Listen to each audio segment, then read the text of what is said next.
Hi friends, welcome to iPlus.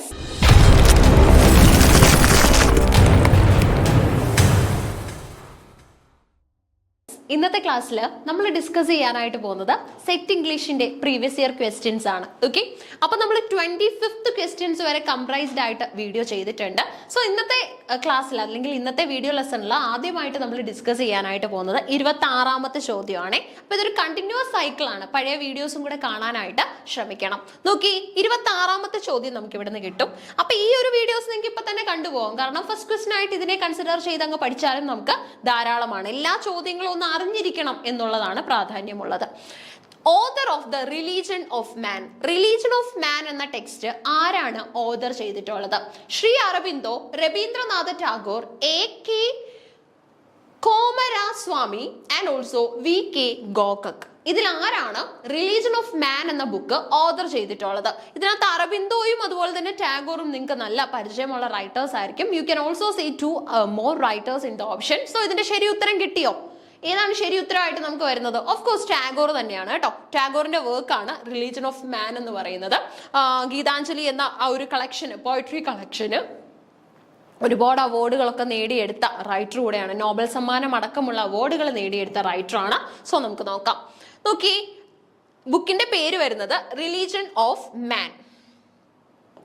Religion of man. Religion of man എന്ന book ടാഗോറിന്റെ ആണ്. ടാഗോറിന് Nobel സമ്മാനം ലഭിച്ചിട്ടുണ്ട്. NP എന്ന് എഴുതിയിട്ടേക്കാം, നോബൽ സമ്മാനം. സോ എന്താണ്, ഒരുപാട് പ്രത്യേകതകളുള്ള ഒരു റൈറ്റർ ആണ്. The religion of man is A 1931 compilation of lectures by Rabindranath Tagore, edited by him and drawn largely from his Hibbot lectures given at the Oxford University in May 1930. 1930 May, okay, 1930 May മാസം ഇദ്ദേഹം Oxford യൂണിവേഴ്സിറ്റിയിൽ നൽകിയിട്ടുള്ള ലെക്ചറുകളുടെ compiled, that means അതെല്ലാം കൂടെ collective ആയിട്ടുള്ള ഒരു essay ആണ് actually religion of മാൻ എന്ന് പറയുന്നത്. ഇനി അരബിന്ദോ എന്ന റൈറ്ററിനെ കുറിച്ച് പറയാനാണെങ്കിൽ ഇന്ത്യൻ ഫിലോസഫർ ആണ്, yogi, maharishi, poet, educationalist and also Indian nationalist. Okay, അപ്പൊ വ്യത്യസ്ത പദവികളിൽ നമുക്ക് മനസ്സിലാക്കാനായിട്ട് സാധിക്കുന്ന ഒരു വ്യക്തിത്വമാണ് ആക്ച്വലി നമ്മുടെ ശ്രീ അരബിന്ദോ. ഓക്കെ, ശ്രീ അരബിന്ദോ ഒരു Indian philosopher, yogi, maharishi, poet, educationalist and also Indian nationalist. Okay, ശരി. അപ്പൊ ഇനി നമുക്ക് ഓപ്ഷനിലുള്ള റൈറ്റേഴ്സ് ആരൊക്കെയായിരുന്നു? ഒന്ന് നമ്മുടെ ആനന്ദ കെൻഡിഷ് മുത്തു കുമാരസ്വാമിയാണ്. ഓക്കെ, ഒരു സൈലോണീസ് മെറ്റാഫിസിഷ്യൻ ആണ്, അതുപോലെ തന്നെ ഹിസ്റ്ററിയൻ ആണ്, philosopher of Indian art, who has an early interpreter of Indian culture of the West. He has been described as the groundbreaking theorist who was largely responsible for introducing ancient Indian art to the West. ആദ്യമായിട്ട് നമ്മുടെ ചരിത്ര പ്രാധാന്യമുള്ള അല്ലെങ്കിൽ പാരമ്പര്യ പ്രസക്തിയുള്ള Indian ആർട്ടുകൾ വെസ്റ്റിൽ അവതരിപ്പിച്ച ഒരു വ്യക്തി കൂടിയാണ് നമ്മുടെ കുമാരസ്വാമി. ഓക്കെ, അപ്പൊ കുമാരസ്വാമിയുടെ പ്രത്യേകത എന്ന് പറയുന്നത് നമ്മുടെ ഇന്ത്യൻ ട്രഡീഷൻ, ഇന്ത്യൻ അതുപോലെ തന്നെ കളക്ഷൻസ്, ആർട്ട് വർക്കുകളൊക്കെ തന്നെ വെസ്റ്റേൺ ഐസിലേക്ക്, വെസ്റ്റേൺ പീപ്പിളിന്റെ എന്താണ് ഒരു ഒബ്സർവേഷനിലേക്ക്, അവരുടെ ഒരു അറ്റൻഷനിലേക്ക് കൊണ്ടുവന്നത് കുമാരസ്വാമിയാണ്. ഇനി അതുപോലെ തന്നെ നമ്മുടെ V.K. ഗോക്കക്കിനെ കുറിച്ച് നോക്കാനാണെങ്കിൽ Vinayaka Krishna Gokak, abbreviated as Kannada as Vikru Gokak, was an Indian writer in Kannada language and a scholar of English and Kannada literatures. Just വളരെ ചുരുങ്ങിയ വാക്കുകളിലായാലും നമ്മളൊന്ന് അറിഞ്ഞിരിക്കണം എന്നേ ഉള്ളൂ, പക്ഷെ മനസ്സിലാക്കി പോണം. He was the 5th writer to be honored the Jnanapith Award in 1990 for Kannada language for his epic ഭാരത സിന്ധു രശ്മി. അപ്പൊ ഇനി ഗോക്കക്കിന്റെ ഭാഗത്ത് നിന്ന് നമുക്ക് ചോദിക്കാൻ സാധ്യതയുള്ള ഒരു വർക്കാണ്. കാരണം ഇന്ത്യൻ ട്രഡീഷനിൽ നിന്നൊക്കെ ഒത്തിരി ചോദ്യങ്ങൾ ഇപ്പൊ സെറ്റിന് ചോദിക്കാറുണ്ട്. ഗോക്കക്കിന്റെ എപ്പിക് വർക്കിന്റെ പേര് ഇതാണ്, ഭാരത സിന്ധു രശ്മി. Okay, Bharata Sindhu Rashmi by Gokak. അപ്പൊ ഈ കാര്യങ്ങളും കൂടെ കൃത്യമായിട്ട് പഠിക്കുമല്ലോ. ഇതോടെ ആയാൽ നമുക്ക് ആ ഒരു ക്വസ്റ്റ്യൻ കംപ്ലീറ്റ് ചെയ്യാനായിട്ട് സാധിക്കും.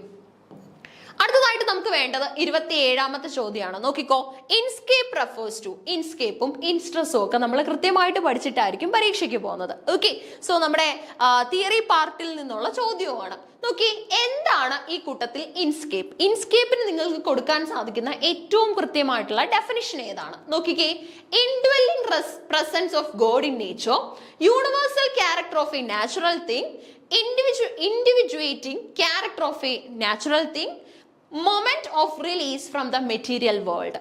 ഇതിൽ ഏതാണ് ഇൻസ്കേപ്പിനുള്ള ഏറ്റവും നല്ല ഒരു എക്സാമ്പിൾ അല്ലെങ്കിൽ ഏറ്റവും നല്ല എക്സ്പ്ലനേഷൻ ഏതാണ്? Indwelling presence of God in nature, that means representing the god in nature. Universal character of a natural thing, natural തിങ്ങിനെ നമ്മൾ ഒരു യൂണിവേഴ്സൽ ഐഡിയ ആയിട്ട് നേച്ചർ അടക്കമുള്ള ഐഡിയാസിനെ നമ്മൾ പറയുന്നത് പോലെ individuating character of a natural thing, moment of release from the natural world. ഇതിൽ എന്താണ് ഇൻസ്കേപ്പ് എന്ന് പറയുന്നത്? Individuating character of a natural thing. ഒരു നാച്ചുറൽ തിങ്ങിന്റെ ക്യാരക്ടറിനെ നമ്മൾ കുറച്ച് ഐഡിയാസ് ഒക്കെ ചേർത്ത് പറയുന്നതിനെയാണ് നമ്മൾ എന്തെന്ന് പറയുന്നത്? ഇൻസ്കേപ്പ് എന്ന് പറയുന്നത്. It is likely that English poet and juice priest Gerard Manley Hopkins coined the noun inscape. ആരാണ് ഇൻസ്കേപ്പ് എന്ന നൗൺ ആദ്യമായിട്ട് കോയിൻ ചെയ്യുന്നത്? അത് നമ്മുടെ ഹോപ്കിൻസ് ആണ്. ഹോപ്കിൻസിൽ നിന്ന് ഇനിയും ചോദ്യങ്ങൾ വരാൻ സാധ്യതയുണ്ട്. ഫോർ എക്സാമ്പിൾ, കേർട്ടൽ സോണറ്റ് ആരുമായിട്ട് ബന്ധപ്പെട്ടതാണ്? 9 വരികളുള്ള കേർട്ടൽ സോണറ്റ് ആരുമായിട്ട് ബന്ധപ്പെട്ടതാണ്? Again the answer is ഹോപ്കിൻസുമായിട്ട് ബന്ധപ്പെട്ടതാണ് 9 വരികൾ കംപ്രൈസ്ഡ് ആയിട്ടുള്ള കേർട്ടൽ സോണറ്റ് എന്ന് പറയുന്നത്. ഇപ്പൊ നമ്മൾ പഠിച്ചത് ഇൻസ്കേപ്പ് ആണ്. ഇൻസ്കേപ്പും ഇൻസ്ട്രസും ഒക്കെ തന്നെ ഹോപ്കിൻസുമായിട്ട് ബന്ധപ്പെട്ട ഐഡിയാസ് ആണ്. Inkscape has been rendered variously as external design, aesthetic conception, intrinsic beauty and intrinsic form of a thing, a form perceived in nature, the individual self, the expression of the inner core of individuality, the peculiar inner nature of things and persons, expressed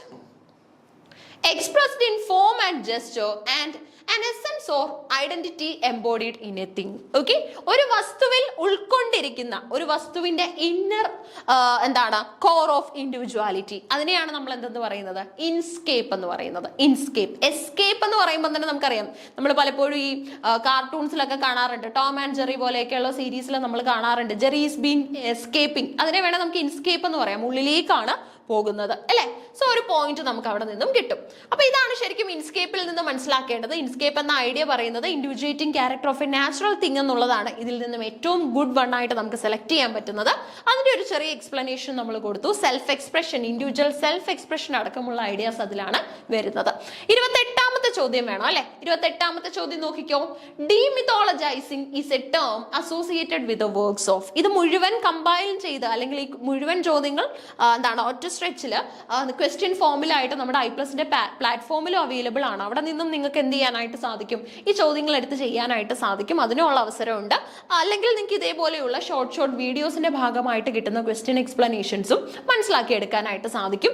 so കൃത്യമായിട്ട് ഇതിന്റെയൊക്കെ തന്നെ ഒരു ആധാരം എന്താണ്, അല്ലെങ്കിൽ എന്ത് പഠിച്ചാലാണ് നമുക്ക് ഇതുപോലെയുള്ള ചോദ്യങ്ങൾക്ക് ഉത്തരം കിട്ടുന്നത് എന്ന് ചോദിച്ചു കഴിഞ്ഞാൽ, സിലബസ് ഓറിയന്റഡ് ആയിട്ട് ഒരുപാട് ഇലാബറേറ്റഡ് ആയിട്ട് നമ്മൾ ഒരേ ടോപ്പിക്കിൽ തന്നെ ഡെൽവ് ചെയ്യാതെ എല്ലാ ടോപ്പിക്കും പഠിക്കുന്ന രീതിയിൽ, എല്ലാ ടോപ്പിക്കിനും ഈക്വൽ ഇമ്പോർട്ടൻസ് കൊടുക്കുന്ന രീതിയിലുള്ള ക്ലാസ്സുകളും നോട്ടുകളും ഒക്കെ കണ്ടു പഠിച്ചു കഴിഞ്ഞാൽ നമുക്കും ഈസി ആയിട്ട് സെറ്റ് എന്ന ഡ്രീമിൽ എത്താനായിട്ട് സാധിക്കും. HSST ഇംഗ്ലീഷ് പോലെയുള്ള നമ്മൾ ഏറ്റവും പ്രതീക്ഷിക്കുന്ന ഉയർന്ന യോഗ്യതാ പരീക്ഷകൾക്കുള്ള ഒരു എൻട്രി സ്റ്റെപ്പാണ് നമ്മുടെ സെറ്റ് പോലെയുള്ള പരീക്ഷകൾ എന്ന് പറയുന്നത്. നോക്കിക്കോ.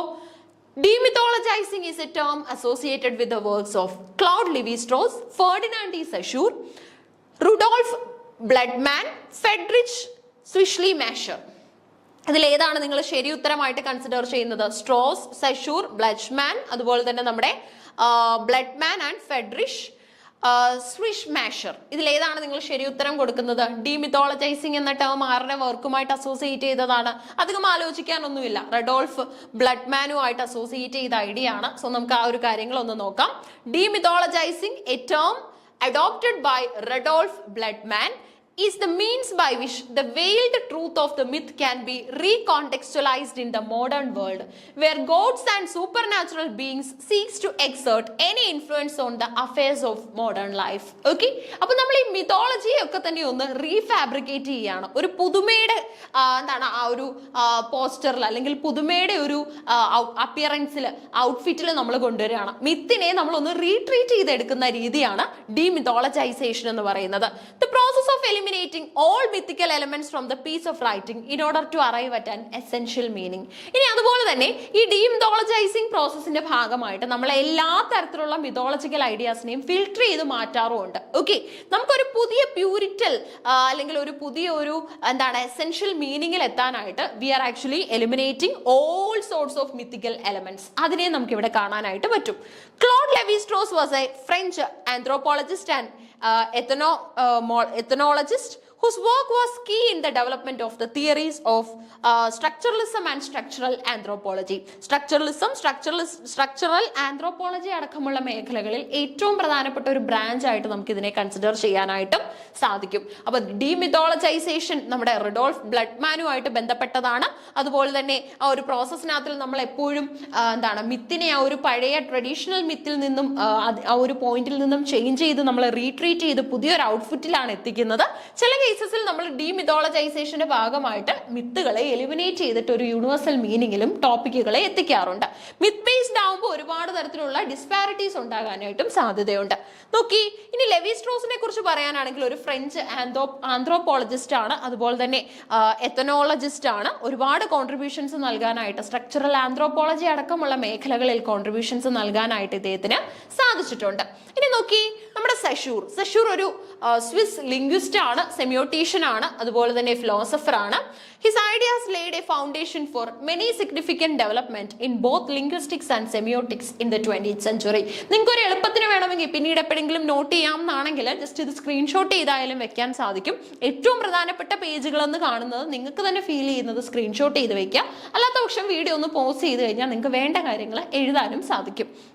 ഇങ്ങനെയൊക്കെയാണ് ഞാനടക്കം എല്ലാവരും പഠിച്ച് വരുന്നത്. ഓക്കെ, നമുക്ക് ഒരുപാട് എഫേർട്ട് കൊടുത്തെങ്കിൽ മാത്രമേ നല്ല നല്ല പരീക്ഷകളിൽ നമ്മുടെ വിജയം ഉറപ്പിക്കാനായിട്ട് സാധിക്കൂ.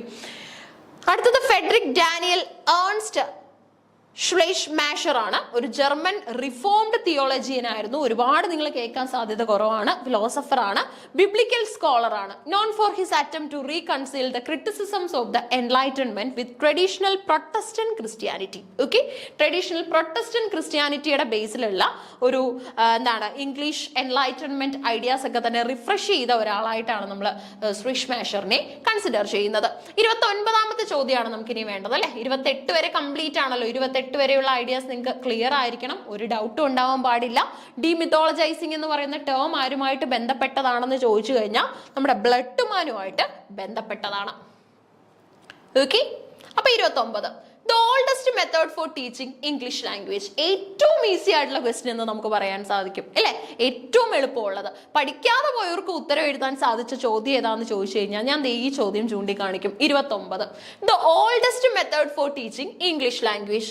Bilingual method, grammar translation method, direct method, situational method. Okay, ഈ ഗ്രാമർ ട്രാൻസ്ലേഷൻ മെത്തേഡിനെ നമ്മൾ GTM എന്നും വിളിക്കാറുണ്ട്. ഓക്കെ, അതിനൊന്ന് ഷോർട്ട് ചെയ്തു, അത്രേ ഉള്ളൂ. GTM, grammar translation method. ഈ കൂട്ടത്തിൽ ഓൾഡസ്റ്റ് ഏതാണ്? അധികം ഡൗട്ട് ഒന്നും വേണ്ട അല്ലെ. ഗ്രാമർ ട്രാൻസ്ലേഷൻ മെത്തേഡ് ആണ് ഈ കൂട്ടത്തിലെ ഏറ്റവും ഓൾഡസ്റ്റ് മെത്തേഡ് എന്ന് പറയുന്നത്.